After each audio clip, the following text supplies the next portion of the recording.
Welcome by YouTube video. আজকের এই ভিডিওতে ফিডে অ্যাকাউন্ট ক্রিয়েট করে রেফার কোড কীভাবে বের করবেন সেই প্রসেসটা আপনাদের মাঝে তুলে ধরবো।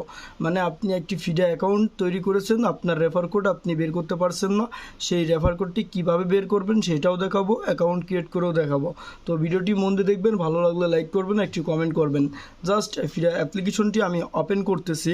ওপেন করার সাথে সাথে এমন একটি ইন্টারফেস শো করছে। আমরা জাস্ট একটু নিচে চলে আসলাম আর ইন্টারে ক্লিক করে এখানে একটি রেফার কোড আমি দিয়ে দিলাম। আপনি অ্যাকাউন্ট ক্রিয়েট করার সময় এই রেফার কোডটি ইউজ করতে পারেন যারা অ্যাকাউন্ট করেননি। আর আপনার রেফার কোড কীভাবে বের করবেন সেটা আমি দেখাবো।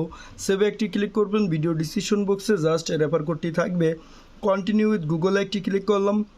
ক্লিক করার সাথে সাথে ফোনে থাকা জিমেলটি শো করবে। একটি জিমেলে জাস্ট আমি ক্লিক করে দিলাম, আমাদের অ্যাকাউন্টটি ক্রিয়েট হয়ে যাবে। এখান থেকে জাস্ট 1 থেকে 5 সেকেন্ড টাইম লাগবে। অ্যাকাউন্টটি ক্রিয়েট হয়ে গেছে, দেখতে পাচ্ছেন।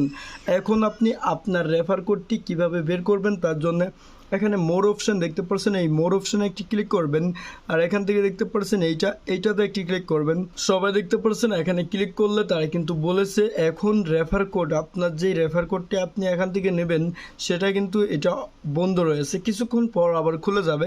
তখন আপনি ট্রাই করে এখান থেকে সবগুলো দেখে একটি টিক চিহ্নতে ক্লিক করে আপনার রেফার কোডটি আপনি নিতে পারবেন। জাস্ট আমি দেখাচ্ছি যখন খুলে যাবে তখন কেমন একটি ইন্টারফেস শো করবে। তো আশা করি বুঝতে পারছেন। এখানে ক্লিক করে আসলে রেফার কোডটি আপনার রেফার কোডটি আপনি কালেক্ট করতে পারবেন। এখন বন্ধ আছে, কিছু সময় পর খুলে যাবে। যখন খুলে যাবে তখনই আপনি আমার এই চ্যানেলের নতুন ভিডিও পেয়ে যাবেন। তাই চ্যানেলটি সাবস্ক্রাইব করুন, কমেন্ট করুন। এতক্ষণ ভিডিওটি দেখার জন্য অসংখ্য ধন্যবাদ।